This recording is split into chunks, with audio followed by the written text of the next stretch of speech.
Hello dear student, this is Anshuman sir and today we are going to discuss our lecture number 2.2 of the chapter light. Okay dear student, in the previous class we just discussed the how the light is developed and what is the history of light, किस तरह से जो है हमारे light का development हुआ और किस तरह से जो है हमने आगे चीज़ों को देखा. राइट हमने बहुत सारी इंपॉर्टेंट बातें जो है पिछले लेक्चर में करी थी और हमने बहुत सारी चीज़ों के बारे में डिस्कस किया था. डियर स्टूडेंट, आज हम कुछ बेसिक चीज़ों की बात करेंगे जो लाइट से रिलेटेड हैं, जो आगे की फर्दर स्टडी के लिए आपके लिए बहुत ही ज़रूरी है. आपको वो चीज़ें समझ में आनी चाहिए, इसलिए मैंने सोचा कि इसके लिए एक आपको अलग से वीडियो बनाया जाए. राइट अभी हमारे पास बहुत टाइम है, हमने अपना फर्स्ट चैप्टर कंप्लीट कर लिया है, हमारे पास बहुत सारा टाइम है, इसमें हम बहुत अच्छे से अपने चैप्टर्स को स्टडी करेंगे और मैं ट्राई करूंगा कि आपसे कोई चीज़ न छूटे, बेसिक से बेसिक चीज़ आपको पता चले. राइट तो आज का जो लेक्चर है वो बहुत ही बेसिक है. आई होप ये सभी स्टूडेंट्स को देखना चाहिए और आप लोग देख भी रहे हैं, अच्छा कर रहे हैं. कुछ बच्चे तो बहुत अच्छा कर रहे हैं और बाकी जो बच्चे नहीं कर रहे हैं उनसे सजेशन है, उनको सजेशन है कि आप लोग भी अपनी प्रिपरेशन स्टार्ट कर दें, पढ़ना स्टार्ट कर दें, क्योंकि every day count for the success. Right अगर आप आगे अच्छा कुछ करना चाहते हैं तो जितने पर डे जो है आपका काउंट होता है कि आपने पर डे कितनी एफर्ट करी है. राइट और अगर आप दूसरों से आगे निकलना चाहते हैं तो आपको कुछ न कुछ एडिशनल तो करना पड़ेगा. ओके सो आज हम कुछ बेसिक चीज़ों के बारे में डिस्कस करेंगे. डियर स्टूडेंट, आज हम लाइट के डिफरेंट फिनोमिनॉज को एक्सप्लेन करेंगे.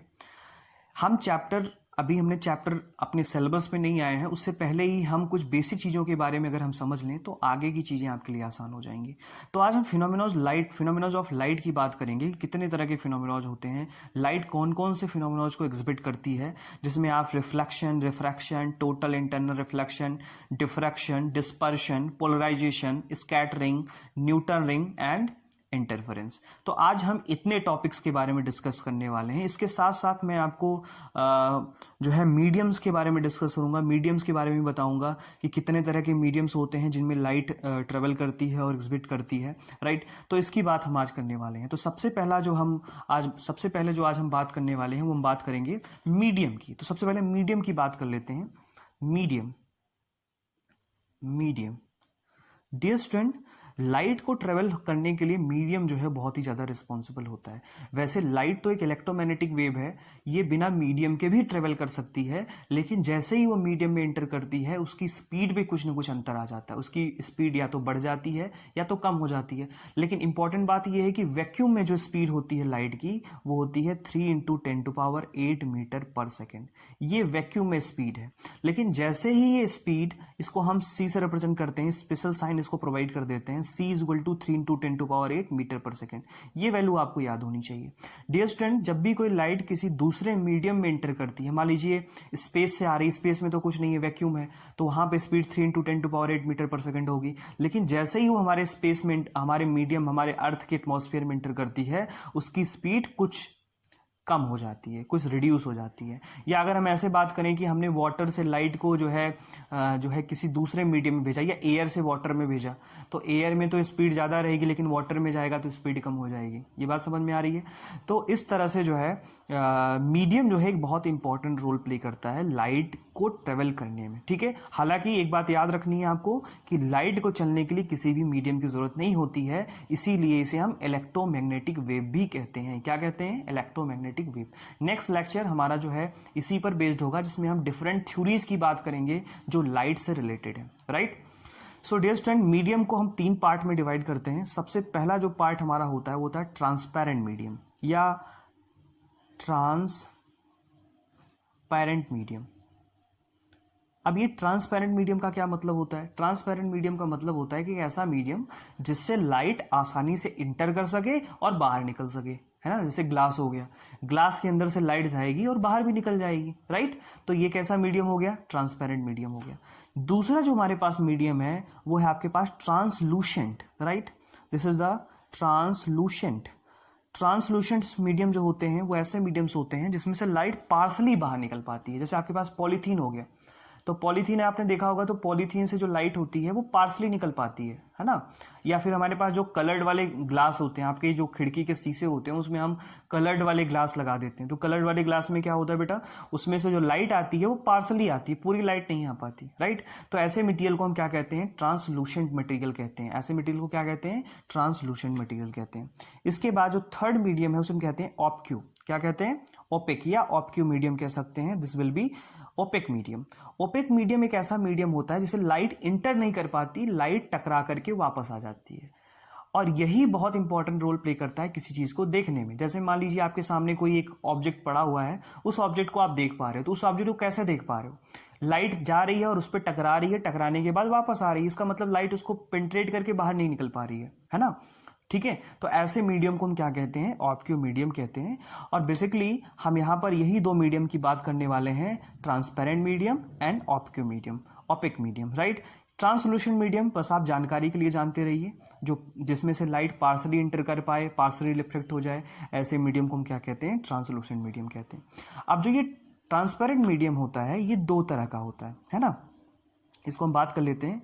पहला जो मीडियम होता है वो होता है denser medium, denser transparent medium, denser medium, right. और दूसरा जो मीडियम होता है वो होता है रेयर मीडियम। क्या होता है, रेयर मीडियम। आई होप ये बात समझ में आ रही होगी, डेंसर मीडियम और रेयर मीडियम। अब ये डेंसर मीडियम क्या होता है, डेंसर मीडियम का मतलब होता है कि मान लीजिए लाइट किसी एक मीडियम से आ रही है और दूसरे मीडियम में एंटर कर रही है, तो जैसे ही दूसरे मीडियम में एंटर करेगी तो अगर उसकी स्पीड कम हो जाती है ना, तो डेंसर मीडियम का मतलब when speed of light will reduce when it enters in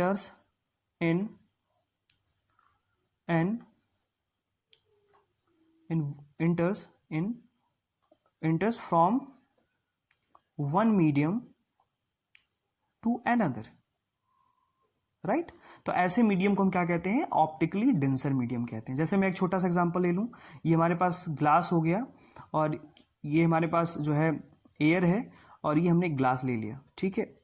तो जब लाइट की रेज आएंगी और ये एयर से ग्लास में जाएंगी तो एयर पे स्पीड कुछ ज़्यादा रहेगी, लेकिन जैसे ही वो ग्लास में जाती हैं उनकी स्पीड कम हो जाती है, इसलिए ग्लास को हम क्या कहेंगे, ग्लास को हम कहेंगे ऑप्टिकली डेंसर मीडियम। तो याद रखना है, जहां पर स्पीड कम हो जाती है, जिस मीडियम में जाने पर स्पीड कम हो जाती है उसे हम क्या कहेंगे, ऑप्टिकली डेंसर मीडियम।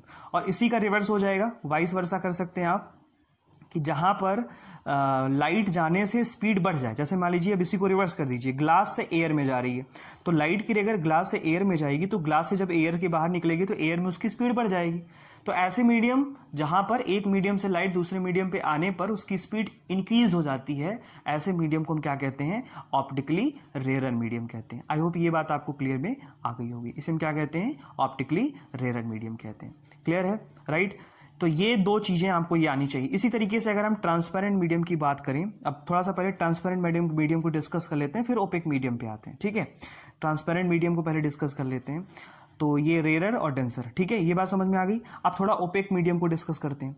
तो ओपेक मीडियम एक ऐसा मीडियम होता है जिसका एक सरफेस पॉलिश्ड होता है। अगर आप ये बात करो कि इससे लाइट इंटर नहीं कर सकती, लाइट ऐसे आई और टकरा करके ऐसे चली गई, तो ये पीछे वाला पार्ट, अगर ये हमारे पास मान लीजिए कोई सरफेस है, इसको हमने पॉलिश कर दिया तो लाइट ऐसे आके टकरा जाएगी, तो इसे हम क्या कहेंगे, ओपेक सरफेस कहेंगे। क्या कहेंगे, ओपेक सरफेस कहेंगे। और इसी को हम मिरर कहते हैं, अगर हम ऑप्टिक्स की लैंग्वेज में कहें तो इसी को हम क्या कह लेते हैं, मिरर कह लेते हैं। क्या कह लेते हैं बेटा, मिरर कह लेते हैं, ठीक है। अभी जो पॉलिश किया जाता है इसको हम सिल्वर ब्रोमाइड से करते हैं, ठीक है। और भी बहुत सारे हमारे पास हैं, लेकिन आप याद रखिए सिल्वर ब्रोमाइड से, AgBr से हम क्या करते हैं, इसको हम पॉलिश कर देते हैं, जिससे कि टकराने के बाद वापस चली जाती है। आप अपने घरों में मिरर यूज करते हैं, अपने चेहरे को आप देखते हो तो वहां पे टकरा के लाइट वापस आती है और हमारे आईज में जाती है और उसे हम देख पाते हैं, ठीक है। तो ये है आपके पास मिरर। अब ये तो हमारे पास डिफरेंट हो गया, ट्रांसपेरेंट मीडियम और ओपेक मीडियम क्या होते हैं, इसको हमने डिस्कस कर लिया। अब हम एक एक करके डिस्कस करते हैं कि ट्रांसपेरेंट मीडियम में क्या क्या चीजें होती हैं और जो है इसमें क्या क्या चीजें होती हैं और कौन कौन से फिनोमेना इसमें जो है एग्जिस्ट करते हैं। तो देखते हैं इसको हम। अभी छोटा सा क्लासिफिकेशन है, आपको यहाँ पे दिख रहा होगा। यहाँ पर हमने ओपेक सरफेस को लिया है जिसको हम मिरर कह रहे हैं, क्योंकि उसका एक सरफेस जो है पॉलिश्ड है और उसे हम AgBr से पॉलिश करते हैं। अब इसको मिरर का मतलब एक ऐसा मीडियम जिसका एक सरफेस क्या हो, पॉलिश्ड हो, है ना, उसे हम क्या कहते हैं, ओपेक सरफेस कहते हैं, या उसी को हम ऑप्टिक्स की लैंग्वेज में क्या कहते हैं, मिरर कहते हैं। मिरर को दो कैटेगरी में डिवाइड किया जा सकता है, प्लेन मिरर, राइट, मतलब जिसके दोनों सरफेसेस क्या हो, प्लेन हो, और एक दूसरा मिरर हो सकता है आपका स्फेरिकल मिरर। अब प्लेन मिरर में भी दो चीजें होती हैं, एक होता है rough surface, rough plane mirror, दूसरा होता है स्मूथ प्लेन मिरर। जैसे मान लीजिए आपके पास ये सरफेस पॉलिश्ड हो गया, अब इसको हमने थोड़ा सा ऐसे बना दिया, है ना, तो ये क्या हो गया, आपका रफ सरफेस हो गया। इसी तरीके से अगर हमारे पास स्मूथ, दोनों सरफेसेस के स्मूथ हैं, तो ये क्या कहलाएगा, स्मूथ प्लेन मिरर कहलाएगा। आई होप ये बात समझ में आ गई होगी। अब स्फेरिकल मिरर की बात करें तो स्फेरिकल मिरर में क्या होता है कि ये कर्व होते हैं, स्फीयर को होते हैं, जिसमें हम दो पढ़ेंगे, कॉन्वेक्स एंड कॉन्केव। तो कॉन्वेक्स में क्या होता है बेटा, कॉन्वेक्स में ये आपके पास कर्व हो गया, तो कॉन्वेक्स में क्या होता है कि इसका आउटर सरफेस इस तरह से हम पॉलिश कर देते हैं, जिसकी वजह से ये कॉन्वेक्स हो जाता है अंदर की तरफ। कॉन्वेक्स का मतलब होता है इनसाइड। कॉन्केव में क्या होता है कि कॉन्केव में यही ऐसे सरफेस होता है, लेकिन इसका, ये मैंने यहाँ पर उल्टा बना दिया, यहाँ पर ये जो है इसको हम क्या कहेंगे, कॉन्केव कहेंगे, क्योंकि यहाँ पर इसके हमने आउटर सरफेस को पॉलिश किया है। तो आउटर सरफेस को पॉलिश किया है और ये अंदर वाला हिस्सा एक कॉनकेव की तरह है, एक गुफा की तरह है, केव की तरह है, इसलिए इसे हम क्या कहेंगे, कॉनकेव कहेंगे। अगर कॉन्वेक्स की बात करें तो कॉन्वेक्स का इनर सरफेस हम पॉलिश कर देते हैं, जिससे कि इसका आउटर सरफेस कैसा हो जाता है, उठा हुआ होता है, राइट, और यहाँ से लाइट टकरा के वापस जाती है, तो ऐसे सरफेस को हम क्या कहते हैं, कॉन्वेक्स सरफेस कहते हैं। इसकी बात और डिटेल में हम करेंगे, अभी बस आप इतना इसको समझते रहिए। अब अगर हम ट्रांसपेरेंट मीडियम की बात करें तो उसमें दो कैटेगरी हो जाती है, पहला आपका स्लैब, दूसरा होता है लेंस। लेंस क्या होते हैं, लेंस जो होते हैं स्फेरिकल ट्रांसपेरेंट मीडियम होते हैं। क्या होते हैं, स्फेरिकल ट्रांसपेरेंट मीडियम होते हैं। अब ये स्लैब क्या होता है, स्लैब एक रेक्टेंगल, आप देख सकते हो रेक्टेंगल, तो अगर हमने एक ट्रांसपेरेंट मीडियम, एक रेक्टेंगल पीस ले लिया, जिसे हम क्या कहते हैं, स्लैब कहते हैं। क्या कहते हैं, स्लैब, मतलब लाइट इसमें एंटर कर सकती है और बाहर निकल सकती है, ठीक है, तो ये स्लैब कहलाएगा। लेंस क्या होता है, लेंस में ये आपके पास देखिए, ध्यान से समझिए, लेंस एक स्फेरिकल सरफेस होता है। अगर अब इसे लेंस को भी दो पार्ट में डिवाइड कर सकते हैं, कॉन्वेक्स और कॉनकेव लेंस। तो कॉन्वेक्स लेंस क्या होता है, ये बीच में उठा हुआ होता है और कॉर्नर पे थोड़ा सा दबा हुआ होता है, और कॉनकेव में क्या होता है कि ये बीच में थोड़ा सा दबा हुआ होता है और कॉर्नर पे थोड़ा सा उठा हुआ होता है। ये सभी क्या है, ट्रांसपेरेंट है, लाइट इसमें से एंटर कर सकती है। आई होप ये बात आपकी समझ में आ गई होगी, ठीक है। अब कुछ हम जो है इम्पॉर्टेंट और कुछ बात कर लेते हैं, कुछ और बात कर लेते हैं। इसमें देखिए, जैसे आपने डेवलपमेंट भी पढ़ा था, तो हम कुछ ऑप्टिकल इंस्ट्रूमेंट की बात कर लेते हैं, जो हम ऑप्टिक्स में पढ़ते हैं। ऑप्टिक्स का मतलब स्टडी ऑफ लाइट, जिसमें हम कुछ ऑप्टिकल इंस्ट्रूमेंट के बारे में पढ़ेंगे और इनके बारे में जानेंगे भी, एक एक करके स्टडी करेंगे। इसमें हम सबसे पहले स्पेक्टिकल्स की बात करेंगे, जिसको सबसे पहले बाइकन ने बताया था 1280 में, राइट। सबसे पहले चश्मे उन्होंने कहा कि आई साइड को हम दूर कर सकते हैं लेंसेज का यूज करके। प्रिज्म को डिस्कस करेंगे, अगर इसमें दो स्लैब को हम इस तरह से लगा करके रख दें एक दूसरे पे इंक्लाइन करके, तो ये जो अरेंजमेंट होता है उसे हम प्रिज्म कहते हैं। ऑप्टिकल फाइबर एक ऐसा अरेंजमेंट होता है जिसमें लाइट अंदर जाती है और अंदर ही रिफ्लेक्ट होकर के आगे की तरफ बढ़ती है ना, तो ऐसे भी को हम ऑप्टिकल फाइबर कहते हैं। माइक्रोस्कोप, जिससे हम छोटी चीज़ों को देख पाते हैं, इसे लुइनहॉक ने जो है बनाया था, राइट। आप जानते हो माइक्रोस्कोप से हम वायरस वगैरह को देखते हैं। टेलीस्कोप को गैलीलियो ने बनाया था 1609 में, राइट। इसके बाद लेज़र की बात करेंगे, light amplification and stimulated emission of radiation. इसको हम बात करेंगे, लेज़र क्या होता है, लेज़र का यूज़ आप लोग करते हैं, उसके बारे में बात करेंगे। होलोग्राफी, ये आप देखते होंगे जब आप किसी शॉपिंग मॉल में जाते हैं तो वहाँ पे वो डायरेक्टली क्या करता है, जो भी आप परचेज करते हैं उसके ऊपर ऐसे एक डिवाइस रहती है, उसको क्लिक करता है, तुरंत वो सारा डाटा जो है कंप्यूटर स्क्रीन पे आ जाता है, तो ऐसे को हम क्या कहते हैं, होलोग्राफी कहते हैं। तो ये डिफरेंट ऑप्टिकल इंस्ट्रूमेंट भी हम क्या करेंगे, बारी बारी से आगे की तरफ डिस्कस करेंगे, ठीक है। अब जो आज का बेसिक पर्पज है वो ये है, अभी तक तो मैंने आपको बेसिक चीज़ें बताई। बेसिक पर्पज जो है ये टर्म्स को समझना, reflection, refraction, total internal reflection, diffraction, dispersion, polarisation, scattering, न्यूट्रलिंग एंड इंटरफेरेंस। अब ये टर्म्स को मैं आपको एक एक करके क्या करता हूँ, एक्सप्लेन करता हूँ, आप ध्यान से देखिए। तो सबसे पहले हम बात करते हैं रिफ्लेक्शन की। रिफ्लेक्शन, तो रिफ्लेक्शन जो है वो बेसिकली कहाँ पे होता है, ओपेक सरफेस में होता है। जो ओपेक सरफेसेस होते हैं उनमें होता है। और रिफ्लेक्शन जो है, ओपेक सरफेस को आप मिरर भी कहते हो, तो मिरर में होता है। तो मिरर को बनाने का तरीका क्या है, कुछ इस तरह से आप बनाते हो। ये सरफेस आपने बनाया, इसका एक सरफेस जो है रिफ्लेक्टिंग हो जाता है, जहाँ से लाइट टकराएगी, दूसरा सरफेस इस तरह से हम डॉटेड लाइन में बनाते हैं। इस तरह से डॉटेड लाइन बनाने का मतलब क्या है कि इधर पॉलिश कर दिया गया है। किसका पॉलिश किया गया है, AgBr का। सिल्वर ब्रोमाइड का। अब जब भी कोई लाइट इस तरह से आती है तो इससे टकराने के बाद ऐसे वापस चली जाती है, बाउंस बैक हो जाती है ना, बाउंस बैक हो जाती है। तो आप कह सकते हो reflection is the bouncing back of the light rays, right. अब इसमें एक बहुत टर्म आ रहा है राइट रेज, इसकी बात हम आगे करने वाले हैं जब लाइट को थोड़ा और डिस्कस करेंगे। तो रेज का मतलब हो गया कि अब दो चीजें हैं, एक होता है रेज का मतलब होता है number of light, number of light paths, right. Light के बहुत सारे पाथ्स को हम क्या कहते हैं, रे कहते हैं। और इसमें एक चीज आती है बीम, तो दो चीजें हैं रे और बीम। तो नंबर ऑफ रेज जो होती हैं, सिंगल रेज को क्या कहते हैं हम, सिंगल रे को हम क्या कहते हैं, बीम कहते हैं। और नंबर ऑफ रेज को हम क्या कहते हैं, नंबर ऑफ बीम्स को क्या कहते हैं, we call the rays, right. किसी भी लाइट के सिंगल पाथ को, राइट, क्योंकि आप जानते हो लाइट स्ट्रेट लाइन में ट्रेवल करती है, अगर उसके सिंगल पाथ को ट्रेस कर लिया जाए तो इसे हम कहते हैं रे।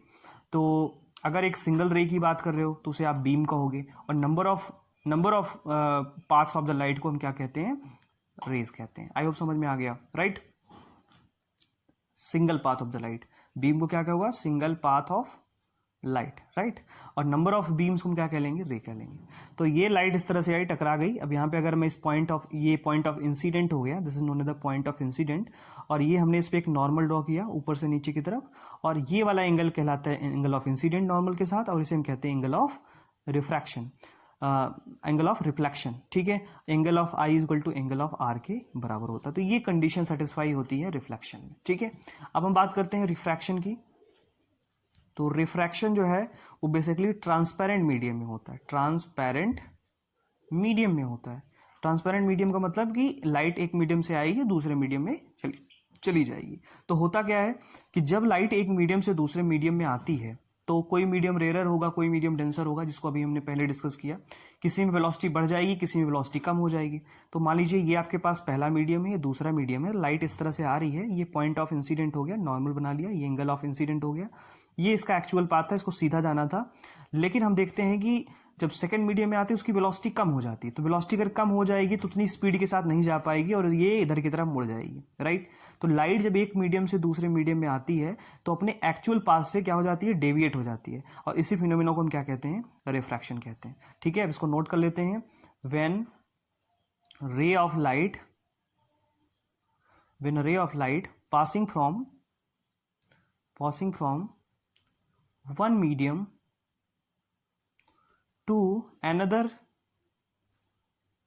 it get deviated from its actual path. Actual path is called refraction. क्या कहते हैं इसे हम, रिफ्रैक्शन कहते हैं। स्पेलिंग का ध्यान देंगे आप, इसे हम कहते हैं रिफ्रैक्शन। आई होप ये क्लियर हो गया होगा। और इसमें कभी भी angle of i angle of r के बराबर नहीं होगा, या तो कभी ये बड़ा हो जाएगा, कभी ये छोटा हो जाएगा, जिसको हम डिटेल में आगे के टॉपिक्स में डिस्कस करेंगे। अगला जो हमारा टॉपिक है वो है आपका टोटल इंटरनल रिफ्रैक्शन, इसको हम शॉर्ट में TIR कहते हैं। तो होता क्या है कि इसके लिए कंडीशन ये है कि जो लाइट की रे होनी चाहिए वो डेंसर से रेयर में आनी चाहिए। किस में आनी चाहिए, डेंसर से रेयर। तो पहली कंडीशन ये है कि डेंसर से रेयर में आनी चाहिए। तो ये लाइट की रे ऐसे आ गई, ध्यान से समझिएगा, ये एंगल ऑफ आई है। मान लीजिए कि ये मीडियम जो है इतना रेयर है, तो रेयर होने का मतलब क्या है, ये दूर हटेगा। एक चीज़ और, जब मीडियम रेयर होगा तो जो लाइट है उसकी स्पीड बढ़ जाएगी, स्पीड बढ़ेगी तो वो दूर जाएगा। मान लीजिए दूर जाते जाते जाते जाते यहाँ पर आ गई, है ना। तो ये नॉर्मल के साथ कितना एंगल बना रही है, 90 एंगल बना रही है। ये एंगल ऑफ इंसिडेंट हो गया। अगर मैं इस एंगल ऑफ इंसिडेंट को और थोड़ा सा बढ़ा दूं तो ये जो रे है इस पहले वाली मीडियम में ही आ जाएगी। तो देखिए ये ट्रांसपेरेंट मीडियम फर्स्ट हो गया, सेकंड हो गया, लाइट की रे ऐसे आई और ऐसे जाना था इसको, लेकिन इसका एंगल इतना ज़्यादा हो गया कि ये मीडियम में फिर से वापस आ गई, राइट। तो जब भी ट्रांसपेरेंट मीडियम में रिफ्लेक्शन का प्रोसेस हो जाए, ठीक है, तो ऐसे प्रोसेस को हम क्या कहते हैं, टोटल इंटरनल रिफ्लेक्शन कहते हैं। अब जितने भी आप रेनबो फॉर्मेशन देखते हैं वो इसी की वजह से होता है, इसको हम डिटेल में आगे बात करेंगे। तो रिफ्लेक्शन इन ट्रांसपेरेंट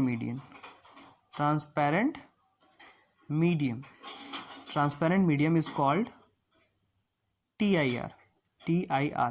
अब जो आपका ऑप्टिकल फाइबर होता है उसमें भी टोटल इंटरनल रिफ्लेक्शन का प्रोसेस होता है, ये भी थोड़ा सा आप जानते रहिए, ठीक है। अब थोड़ा आगे चलते हैं, आगे चलने पे हम आते हैं डिफ्रैक्शन। तो डिफ्रैक्शन का मतलब होता है कि अभी तक हम लाइट को मानते थे कि स्ट्रेट लाइन पे चलती है, लेकिन बाद में ये देखा गया कि लाइट जो है वो कॉर्नर से बेंट हो जाती है। तो जो बेंडिंग ऑफ लाइट होती है कॉर्नर से, उसे हम क्या कहते हैं, डिफ्रैक्शन कहते हैं। So the bending of light from corners of a object.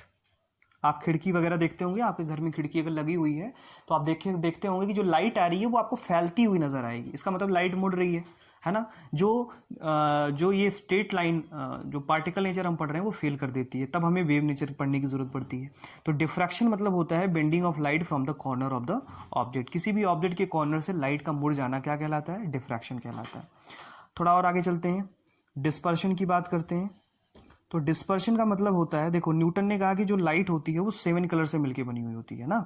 तो जो आप देखिए हमारे पास एक डिवाइस होती है प्रिज्म, ये हमारे पास प्रिज्म है, इसमें 2 ट्रांसपेरेंट स्लैब को एक दूसरे से इंक्लाइन करके रख देते हैं। तो लाइट जब इस पर एंटर करती है तो अंदर जाने के बाद अलग अलग कलर्स में डेविएट हो जाती है और हमें यहाँ पे अलग अलग कलर्स दिखाई देता है। तो वाइट कलर का 7 कलर्स में डेविएट हो जाना क्या कहलाता है, डिस्पर्शन कहलाता है। तो जो प्रिज्म है, प्रिज्म के अंदर कौन सा फिनोमेना होता है, dispersion. Okay, so you can say that is the white light is the combination of 7 colors, right? तो splitting of white light into 7 colors is known as dispersion. तो जो व्हाइट लाइट है उसका 7 कलर्स में disperse हो जाना, उसको अलग अलग हो जाना, ही क्या कहलाता है, डिस्पर्शन कहलाता है। अब थोड़ा और आगे चलते हैं, हम बात करते हैं स्कैटरिंग की। स्कैटरिंग का मतलब क्या होता है, देखो लाइट जो होती है उसके पास वेवलेंथ होती है ना, आप वेवलेंथ पढ़ चुके हो है ना। तो वेवलेंथ ये कुछ इस तरह से है, ये एक क्रस्ट से दूसरे क्रस्ट के बीच की डिस्टेंस जो है ये कहलाती है। इसकी लेंथ होती है कुछ, है ना। तो अगर मान लीजिए इसके रास्ते में कोई एक ऑब्जेक्ट आ गया और जिसकी वेवलेंथ इससे बड़ी है, मतलब अगर इसे आप L1 मान रहे हो और इसके रेडियस को आप L2 मान रहे हो, और अगर L2 is greater than L1 है ना, तो ये जो वेव जब जाकर के इसे टकराएगी तो ये सभी डायरेक्शंस में क्या होगी, फैल जाएगी, है ना। तो द स्कैटरिंग का मतलब होता है व्हेन अ व्हाइट लाइट, या आप कह सकते हैं कि जब भी लाइट किसी हमारे एनवायरनमेंट में जो डस्ट के पार्टिकल्स होते हैं या फिर जो स्मोक के पार्टिकल्स होते हैं उनसे जब टकराती है तो फैल जाती है, छिटक जाती है। तो ये जो प्रोसेस कहलाता है उसे हम क्या कहते हैं, स्कैटरिंग कहते हैं। इसी वजह से हमें जो स्काई का कलर ब्लू दिखाई देता है, ठीक है। आई होप ये बात आप समझ में आ रहे होंगे, ठीक है। तो ये कुछ इंपॉर्टेंट फिनोमेना हमने डिस्कस किए हैं। तो हमने जो है reflection, refraction, total internal reflection, diffraction, dispersion और स्कैटरिंग, तो ये कुछ इंपॉर्टेंट फिनोमेना है जो आपको अपने सिलेबस में पढ़ना है। ये मैंने आपको पहले इसलिए बता दिया, थोड़ा आइडिया आपके इसके बारे में हो, ताकि आगे की जो थ्योरीज मैं आपको बताने वाला हूँ जो कि आपके लाइट से रिलेटेड, इसमें हम 4 थ्योरीज के बारे में डिस्कस करेंगे। Newton corpuscular theory, wave theory of the Huygens and electromagnetic theory of the Hertz, and last one is the Planck quantum theory of the light. तो ये 4 इंपॉर्टेंट जो है हम यहाँ पर डिस्कस करने वाले हैं, जो आगे तक आपको हेल्प देगा। जब आप 12th में जाओगे, 11th में जाओगे या आगे के सीनियर क्लासेस में जाओगे, तब भी आपको ये चीज़ें हमेशा काम में आएंगी। सो इसलिए ये छोटा सा प्रयास है कि आप इस चैप्टर को बहुत अच्छे से डिटेल में पढ़ें, ताकि छोटी छोटी चीज़ों को भी बहुत अच्छे से आप समझ पाएँ, ठीक है। तो आज के लिए इतना ही, पढ़ते रहिए, मस्त रहिए, स्वस्थ रहिए। Thank you so much.